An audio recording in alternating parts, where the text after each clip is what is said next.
Hello guys, welcome back my YouTube channel commerce stream by MD Shadan. Guys, इस वीडियो में आज हम माइक्रो इकोनॉमिक्स की बात करेंगे। देखो गाइस, अब तक इकोनॉमिक्स की हमने दो वीडियो अपलोड कर रखी है अपने यूट्यूब चैनल पे। पहले वीडियो में हमने ये डिस्कस किया था कि जो इकोनॉमिक्स है वो क्या चीज़ है बेसिकली, ठीक है। यानी जो इकोनॉमिक्स सब्जेक्ट है वो हम पढ़ते क्यों हैं, इसके बारे में हमने डिस्कस किया था, ठीक है। सेकेंड वीडियो में हमने ये बात की थी कि इकोनॉमी, एक वर्ड इकोनॉमी होता है और दूसरा इकोनॉमिक्स होता है, तो दोनों वर्ड आपस में कैसे एक दूसरे से डिफरेंट है उसके बारे में हमने डिस्कस किया था। तो जिन्होंने वो वीडियो नहीं देखी है तो पहले मैं उन स्टूडेंट्स को यही रिकमेंड करूंगा तो सबसे पहले आप उन दोनों वीडियो को देखिए, फिर आप इस वीडियो को देखिए। इस वीडियो में गाइज आज हम ये बात करेंगे कि माइक्रो इकोनॉमिक्स और जो मैक्रो इकोनॉमिक्स है, यानी जो माइक्रो इकोनॉमिक्स है जिसको हम क्लास 11th में पढ़ते हैं और जो मैक्रो इकोनॉमिक्स है जिसको हम क्लास 12th में पढ़ते हैं, तो इन दोनों के बीच में क्या डिफरेंस है, ठीक है। तो आइए शुरू करते हैं। सबसे पहले माइक्रो इकोनॉमिक्स से, तो देखो इसमें कह रहा है कि द वर्ड माइक्रो, यानी ये जो सब्जेक्ट है माइक्रो इकोनॉमिक्स, इसमें पहले क्या लिखा हुआ माइक्रो, तो ये जो माइक्रो वर्ड है ये कह रहा है कि is derived from Greek word. ये कहाँ से लिया गया है? ग्रीक वर्ड से लिया गया है। कौन से वर्ड से? माइक्रोस, ठीक है। विच मीन्स स्मॉल, जिसका मतलब क्या होता है? स्मॉल। स्मॉल का मतलब क्या होता है? छोटा, ठीक है। फिर आगे कह रहा है कि microeconomics is a branch of economics, यानी जो माइक्रो इकोनॉमिक्स है ना, ये इकोनॉमिक्स की ही एक ब्रांच है। विच स्टडीज, जिसमें हम स्टडी करते हैं इकोनॉमिक रिलेशनशिप के बारे में, इकोनॉमिक प्रॉब्लम के बारे में, एंड देयर सोल्यूशन, और उसके सोल्यूशंस के बारे में। अब इकोनॉमिक प्रॉब्लम क्या चीज़ होती है, ठीक है, ये चीज़ मैंने पिछली वीडियो में बहुत अच्छे से डिस्कस किया था कि इकोनॉमिक प्रॉब्लम क्या होती है। थोड़ा सा मैं बता देता हूँ। इकोनॉमिक प्रॉब्लम का मतलब होता है it is a problem of choice, यानी जैसे मान लो अगर हमारे सामने कई सारी चॉइसेस हैं, कई सारे ऑप्शंस अवेलेबल हैं, ठीक है, लेकिन हम उन सारे ऑप्शंस को अपने लिमिटेड रिसोर्स से अवेल नहीं कर सकते, तो हमें वहाँ पे सिलेक्शन करना होता है कि हम अपने लिमिटेड रिसोर्स से उन ऑप्शंस में से किसका सिलेक्शन करें, ठीक है, जिससे हमें मैक्सिमम सेटिस्फेक्शन मिले, हमें मैक्सिमम यूटिलिटी डिराइव्ड हो, ठीक है। तो वो जो प्रॉब्लम हमारे सामने आती है उसी को बोलते हैं इकोनॉमिक प्रॉब्लम। तो उसका सोल्यूशन कैसे निकाला जाएगा, ये चीज़ हम डिस्कस करते हैं किसमें? इकोनॉमिक्स में, ठीक है। तो वही कह रहा है कि जो इकोनॉमिक्स होती है, जो माइक्रो इकोनॉमिक्स होती है, वो इकोनॉमिक्स की ही एक ब्रांच होती है जिसमें हम स्टडी करते हैं इकोनॉमिक रिलेशनशिप के बारे में, इकोनॉमिक प्रॉब्लम के बारे में एंड उसके सोल्यूशन के बारे में इन an economy eight individual level. ये सबसे की पॉइंट है माइक्रो इकोनॉमिक्स के लिए। माइक्रो इकोनॉमिक्स में हम जो भी स्टडी करते हैं गाइस, वो ध्यान रखिएगा इंडिविजुअल लेवल पे स्टडी करते हैं। ऐसा नहीं कि पूरी इकोनॉमी को एज अ होल लेकर के स्टडी करते हैं, ऐसा नहीं, इंडिविजुअल लेवल पे स्टडी करते हैं, ठीक है। आगे कह रहा है the unit of study in microeconomics is the unit of study in microeconomics is the part of the economy such as household। तो देखो हम जो यहाँ हमने लिखा था ना कि इंडिविजुअल लेवल पे स्टडी करते हैं, तो क्या क्या चीज़ें आती हैं इंडिविजुअल लेवल पे, जैसे कि आपका हाउस होल्ड या हाउस होल्ड हो गया, यानी जो इकोनॉमी में हमारे जो हाउस होल्ड सेक्टर होते हैं उनके बारे में, किसी एक हाउस होल्ड के बारे में स्टडी करना कि उस हाउस होल्ड का एक्सपेंडिचर कितना है, किसी हाउस होल्ड की इनकम कितना है, ठीक है, किसी हाउस होल्ड की डिमांड क्या है, वो सारी चीज़ें स्टडी करते हैं। या फिर किसी एक फर्म के बारे में स्टडी करते हैं कि कोई भी फर्म क्या प्रोडक्ट बनाती है, उसके प्रोडक्ट की कॉस्ट क्या आती है, उसके प्रोडक्ट की डिमांड क्या है, ठीक है। या फिर किसी भी इंडस्ट्री के बारे में बात करते हैं कि कोई भी इंडस्ट्री अपने प्रोडक्ट के प्राइसेस को कैसे डिटरमाइन करती है, या फिर अपने प्रोडक्ट को वो कैसे बेचती है, कितना प्रॉफिट लेकर के बेचती है। मतलब एक एक हाउस होल्ड से रिलेटेड, या फिर किसी एक फर्म से रिलेटेड, या फिर किसी एक इंडस्ट्री से रिलेटेड इंडिविजुअल लेवल पे जब हम स्टडी करते हैं तो उसको हम बोलते हैं माइक्रो इकोनॉमिक्स, ठीक है। आगे कह रहा है the study of economics behaviour of the house hold, मतलब वही बात फिर से कह रहा है कि हम जो माइक्रो इकोनॉमिक्स में स्टडी करते हैं वो किस बिहेवियर में करते हैं, तो वो हाउस होल्ड से, किसी हाउस होल्ड से रिलेटेड, या किसी भी फर्म से रिलेटेड, या किसी भी इंडस्ट्री से रिलेटेड, लेकिन इंडिविजुअल लेवल पे, याद रखना, ठीक है। इसमें इंडिविजुअल सबसे की पॉइंट है, सबसे ज़्यादा की पॉइंट है कि माइक्रो इकोनॉमिक्स में हम जो भी स्टडी करते हैं ना वो इंडिविजुअल लेवल पे करते हैं, ठीक है। मतलब किसी हाउस होल्ड की इंडिविजुअल लेवल पे, या किसी भी फर्म की, या किसी भी तीनों को एक साथ नहीं कर सकते। अगर हम हाउस होल्ड, फर्म और इंडस्ट्री को तीनों को एक साथ करेंगे ना तो फिर वो माइक्रो का पार्ट हो जाएगा, ना कि माइक्रो का, ठीक है। आइए आगे कह रहा कि from the subject matter of micro economics. तो अब देखो मतलब माइक्रो, ये सब सब्जेक्ट मैटर होते हैं, हाउस होल्ड हो गया, फर्म हो गया, इंडस्ट्रीज होगा, ये सब क्या है? माइक्रो इकोनॉमिक्स के सब्जेक्ट मैटर हैं। तो आइए अब हम बात करते हैं कि subject matter of micro economics, यानी माइक्रो इकोनॉमिक्स का सब्जेक्ट मैटर क्या क्या होता है, ठीक है। तो देखो सबसे पहले एरो में लिखा हुआ है कि microeconomics is concerned with how the individual consumer, यानी एक individual consumer distributes his income among various goods and services as to maximise utility. Utility का मतलब आप सेटिस्फेक्शन कह सकते हो। यानी इसमें ये कहा जा रहा है कि एक इंडिविजुअल कंज्यूमर जो होता है वो अपनी इनकम को, ठीक है, different different goods and services में क्या करता है, खर्च करता है। तो एक इंडिविजुअल अपनी इनकम को किस गुड्स में या किस सर्विसेज में खर्च करे जिससे उसे क्या मिले, मैक्सिमम यूटिलिटी डिराइव्ड हो या फिर मैक्सिमम सेटिस्फेक्शन डिराइव्ड हो। इसके लिए हम एक चैप्टर पढ़ते हैं, थ्योरी ऑफ डिमांड, यानी डिमांड की जो थ्योरी है। आगे मैं आपको चैप्टर्स में पढ़ाऊंगा। एक चैप्टर होगा आपका बेसिकली डिमांड का, थ्योरी ऑफ डिमांड का, ठीक है, इलास्टिसिटी ऑफ डिमांड का, या फिर इसमें एक चैप्टर आ जाता है यूटिलिटी का, इंडिफरेंस कर्व का। बहुत सारे चैप्टर्स हैं जिसमें हम क्या करेंगे, यही स्टडी करेंगे कि एक इंडिविजुअल का जो बिहेवियर होता है वो कैसे रिएक्ट करता है, ठीक है, जिससे उसे क्या मिले, मैक्सिमम सेटिस्फेक्शन मिले। तो वो आगे हम बात करेंगे, ठीक है। सेकेंड एरो में कह रहा है कि microeconomics seeks to explain what quantity of different factor of production, ठीक है, should be used in producing a commodity. अब देखो, कोई भी प्रोड्यूसर क्या करता है, उसका काम क्या होता है, प्रोडक्शन करना, यानी किसी गुड्स एंड सर्विसेज को बनाना। तो अब आपको पता है किसी भी गुड्स या सर्विस को बनाने के लिए हमें फैक्टर ऑफ प्रोडक्शन की रिक्वायरमेंट होती है, जैसे कि लैंड, लेबर, कैपिटल, एंटरप्रेन्योर। तो किसी भी कमोडिटी को बनाने के लिए या किसी भी चीज़ का प्रोडक्शन करने के लिए हमें कितने फैक्टर ऑफ प्रोडक्शन की रिक्वायरमेंट होगी, वो चीज़ें भी हम कहाँ पढ़ेंगे, माइक्रो इकोनॉमिक्स में, ठीक है। जिसके लिए हम देखिए एक चैप्टर पढ़ते हैं थ्योरी ऑफ प्रोडक्शन के बारे में, ठीक है। तो वो चैप्टर भी हम आपको आगे पढ़ाएंगे, and how to minimise the cost of production, ठीक है। अब देखो, कोई भी जो प्रोड्यूसर होता है वो गुड्स को जब बनाता है तो उसकी हमेशा एक कोशिश होती है कि जो भी गुड्स हम बना रहे हैं ना उसकी कॉस्ट कम से कम आए, लेकिन क्वालिटी खराब नहीं होना चाहिए। मतलब क्वालिटी ठीक ठाक रहे लेकिन उसकी कॉस्ट जो है कम से कम आए, जिससे हम क्या कर सकें, ज़्यादा से ज़्यादा हम उसमें प्रॉफिट ऐड करके, ठीक है, गुड्स को सेल कर सकें, ठीक है। उसके लिए हम एक चैप्टर पढ़ेंगे आपका क्या, थ्योरी ऑफ कॉस्ट, ठीक है। कॉस्ट की थ्योरी उसके लिए पढ़ाई जाती है, जिसमें हम ये स्टडी करते हैं कि एक प्रोड्यूसर अपने गुड्स को बनाने के लिए कितने फैक्टर ऑफ प्रोडक्शन की रिक्वायरमेंट होगी, ठीक है, कितना वो फैक्टर ऑफ प्रोडक्शन हायर करेगा, और जो वो प्रोडक्ट बना रहा है उसमें उस प्रोडक्ट को कैसे बनाया जाए जिसकी उसकी कॉस्ट कम से कम आए, ठीक है, ताकि ज़्यादा से ज़्यादा प्रॉफिट कमाया जा सके। तो ये सारी चीज़ें हम थ्योरी ऑफ कॉस्ट में पढ़ेंगे। इसके बाद थर्ड एरो में देखिए लिखा गया है, microeconomics also examines how the price of various product are determined in the market, ठीक है। देखो वही चीज़, मतलब एक प्रोड्यूसर जो होता है वो जब किसी भी गुड्स को बनाता है तो कैसे वो अपने गुड्स के प्राइसेस को डिटरमाइन करे, जिससे कि वो ये पता लगाए कि हाँ, हमारा जो प्रोडक्ट हम जो बना रहे हैं इसको हम कितने में मार्केट में बेचें, जिससे हमारे गुड्स की जो सेल है वो ज़्यादा से ज़्यादा हो और हम प्रॉफिट भी ज़्यादा कमाएं। मतलब बेसिकली हम ये कह सकते हैं कि जो भी प्रोडक्ट हम बना रहे हैं उसके प्राइसेस को इस तरीके से डिटरमाइन करना जिससे जनता को ये ना लगे कि बहुत महंगा है और ये ना लगे कि बहुत सस्ता है, ठीक है। एक रीजनेबल प्राइस हम डिटरमाइन करते हैं जिससे हमें क्या हो सके, मैक्सिमम प्रॉफिट हो सके। तो उसके लिए हम एक थ्योरी पढ़ते हैं, थ्योरी ऑफ प्रोडक्ट प्राइसिंग, ठीक है। आगे लिखा हुआ, it explains how the individual firms, यानी अगर कोई इंडिविजुअल फर्म्स है, decide at what price to sell the product, यानी एक इंडिविजुअल फर्म अगर है तो वो कैसे ये डिसाइड करे कि वो अपने प्रोडक्ट को किस रेट में बेचेगी।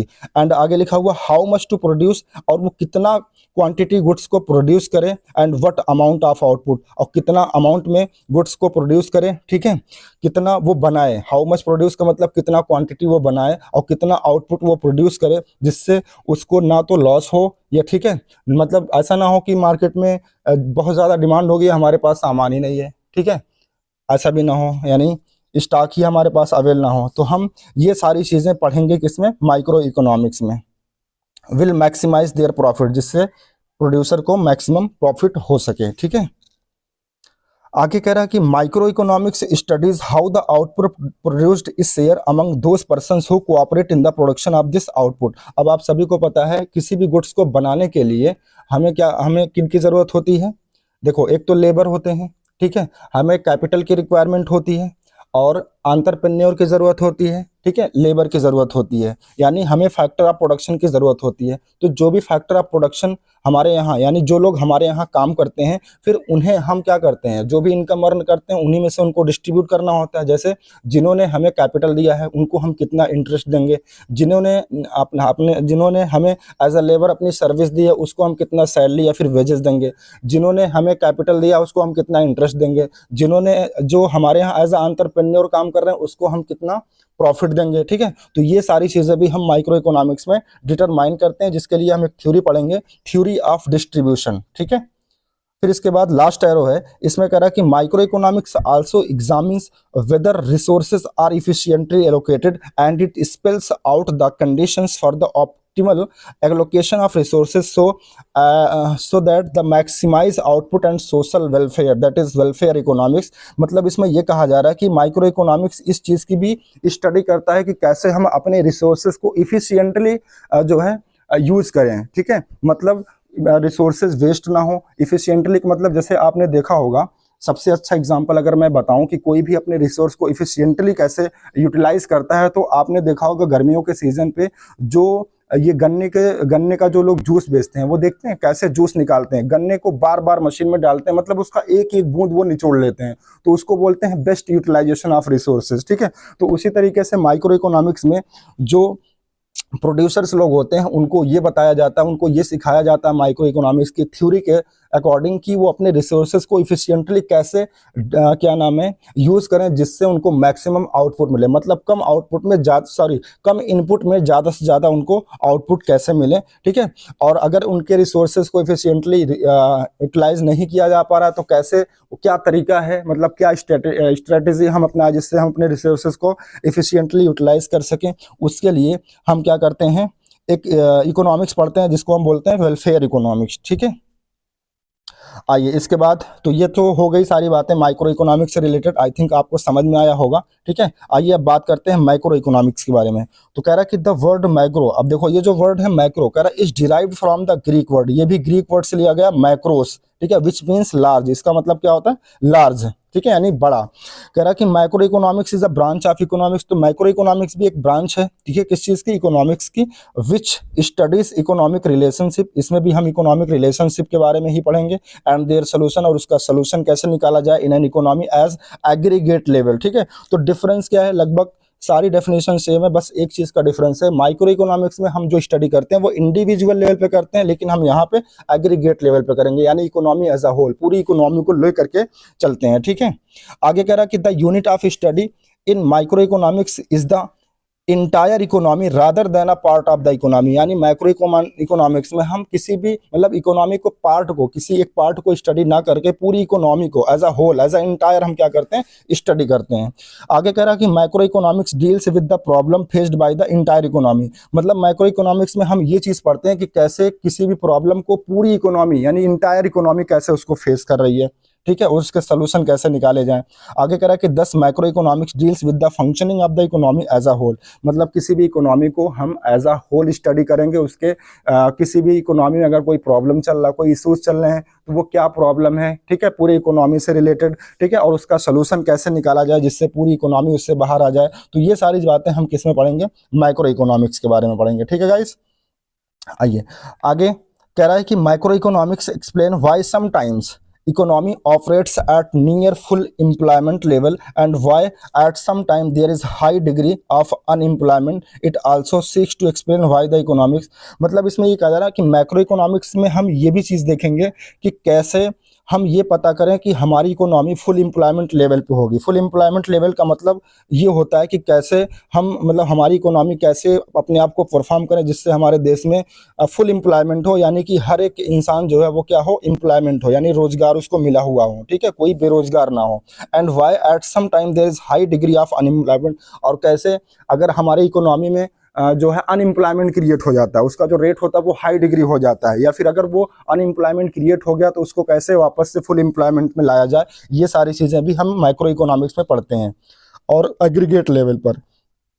It also seeks to explain why the economy experiences a high rate of economic growth. ठीक है, अब कभी कभी आपने सुना होगा कि हमारी जो इकोनॉमी है उसका जो ग्रोथ रेट है वो बहुत हाई है। ठीक है, तो उसके बारे में हम स्टडी करेंगे कि कैसे हमारी देश को, हमारी इकोनॉमी को हम हाई ग्रोथ रेट तक ले जा सकते हैं। And some time a lower rate of economic growth, और कभी कभी क्या होता है कि हमारी इकोनॉमी में लोअर ग्रोथ रेट हो जाती है, तो वो क्यों हो रही है, उसको कैसे करेक्ट किया जाए, ये सारी चीज़ें भी हम माइक्रो इकोनॉमिक्स में पढ़ेंगे।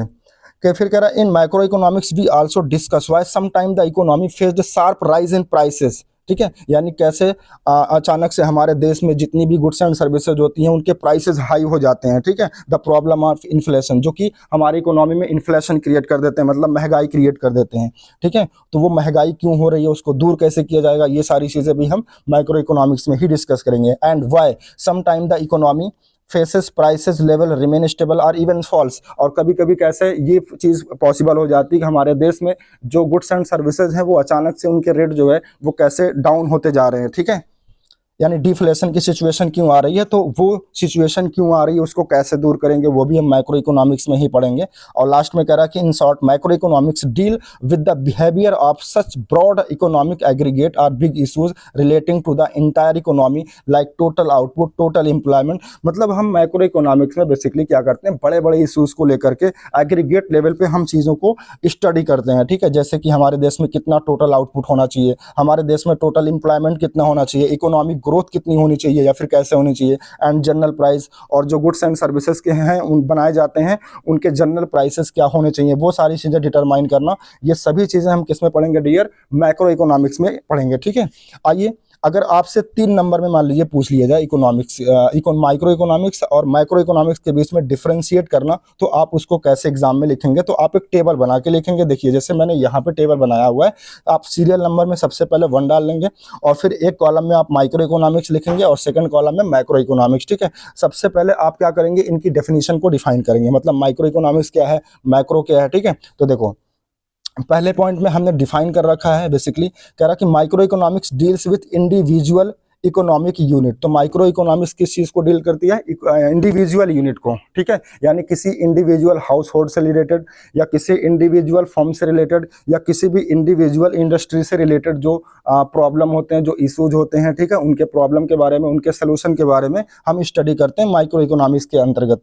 जबकि मैक्रो इकोनॉमिक्स में कह रहा है कि it deals with the economy as a whole, लेकिन हम मैक्रो इकोनॉमिक्स में क्या करते हैं, एग्रीगेट लेवल पर एज अ होल, यानी पूरे इकोनॉमी में कोई भी किसी भी इशू से रिलेटेड क्या प्रॉब्लम चल रहा है, जैसे एम्प्लॉयमेंट से रिलेटेड चीजें हो गई। अब एम्प्लॉयमेंट किसी एक इंसान से रिलेटेड तो होता नहीं है, वो पूरे इकोनॉमी से रिलेटेड होता है। ठीक है, आउटपुट, टोटल आउटपुट क्या होना चाहिए हमारे देश में, ठीक है, फुल एम्प्लॉयमेंट लेवल कैसे क्या होना चाहिए, ठीक है, कब होना चाहिए, अनएम्प्लॉयमेंट अगर है तो उसे कैसे हम दूर कर सकते हैं। ठीक है, वो सारी चीजें यानी एग्रीगेट लेवल पर, यानी जो बड़े बड़े इश्यूज होते हैं उसे हम पढ़ते हैं किसमें, मैक्रो इकोनॉमिक्स में।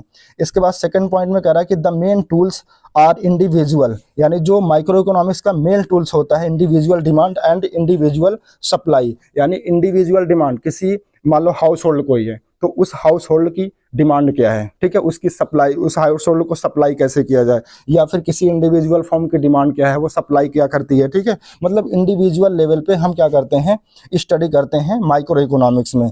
और अब वहीं अगर हम बात करें माइक्रो इकोनॉमिक्स में, तो इसका जो मेन टूल होता है वो होता है aggregate demand and aggregate supply. ठीक है, थर्ड पॉइंट में कह रहा है कि माइक्रो इकोनॉमिक्स का एक दूसरा नाम भी होता है जिसको हम प्राइस थ्योरी भी कहते हैं, और मैक्रो इकोनॉमिक्स का एक दूसरा नाम होता है जिसको हम इनकम एंड एम्प्लॉयमेंट थ्योरी के नाम से भी जानते हैं। ठीक है, प्राइस थ्योरी का मतलब होता है कि हम बेसिकली पूरी माइक्रो इकोनॉमिक्स में यही डिटरमाइन करते हैं कि किसी भी प्रोडक्ट का प्राइस कैसे डिटरमाइन किया जाए। ठीक है, अगर कोई प्रोड्यूसर कोई प्रोडक्ट बना रहा है तो अपने प्राइसेस को कैसे डिटरमाइन करे, कितने में उस प्रोडक्ट को वो बेचे जिससे उसको मैक्सिमम प्रॉफिट मिल सके। ठीक है, फोर्थ पॉइंट में कह रहा है कि microeconomics is concerned with price determination by a firm. वही चीज जो मैंने अभी बताई कि इसमें हम क्या डिटरमाइन करते हैं कि कोई भी फर्म अगर किसी भी गुड्स या सर्विसेज को बना रही है तो वो अपने गुड्स या सर्विसेज के प्राइसेस को कैसे डिटरमाइन कर सकती है, उसके लिए हम क्या करेंगे, माइक्रो इकोनॉमिक्स की स्टडी करेंगे।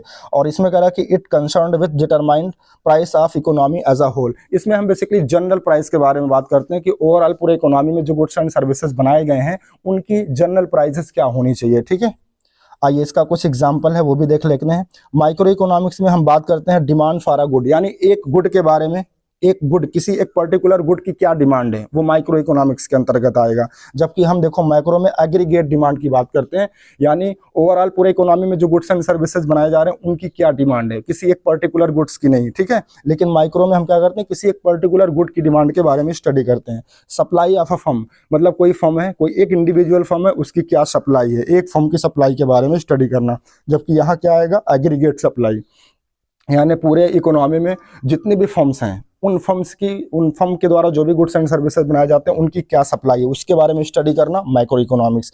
और फिर इसके बाद कह रहा है इनकम ऑफ एन इंडिविजुअल, किसी एक इंडिविजुअल की इनकम के बारे में स्टडी करना कि किसी एक इंडिविजुअल की क्या इनकम है, ठीक है। और लेकिन अगर हम बात करें मैक्रो में, तो मैक्रो में हम नेशनल इनकम के बारे में पता लगाते हैं, यानी पूरे देश की जो नेशनल, पूरे देश के लोगों की क्या इनकम है, उनकी ऑन एन एवरेज क्या इनकम है, ठीक है, उनकी नेशनल इनकम यानी पूरे देश की हम जो जीडीपी है वो पता करने की कोशिश करते हैं मैक्रो इकोनॉमिक्स के अंतर्गत, ठीक है। और लास्ट है कि प्राइस ऑफ अ प्रोडक्ट, कैसे कोई भी एक फर्म अपने गुड्स के प्राइसेस को, कि वही एक इंडिविजुअल फर्म अपने गुड्स के प्राइसेस को, किसी एक प्रोडक्ट के प्राइसेस को कैसे डिटरमाइन कर सकती है, उसके लिए हम स्टडी करते हैं माइक्रो इकोनॉमिक्स। जबकि हम माइक्रो इकोनॉमिक्स में क्या करते हैं, जनरल प्राइस लेवल की बात करते हैं कि इकोनॉमी में जितने भी फर्म्स हैं, जितने भी इंडस्ट्रीज हैं, उनके जो गुड्स एंड सर्विसेज हैं उनका क्या प्राइस होना चाहिए, ये चीज़ डिटरमाइन करना माइक्रो इकोनॉमिक्स में आता है। तो आई थिंक गाइज आपको जरूर समझ में आया होगा कुछ ना कुछ कि माइक्रो इकोनॉमिक्स मैक्रो से कैसे डिफरेंट है, ठीक है।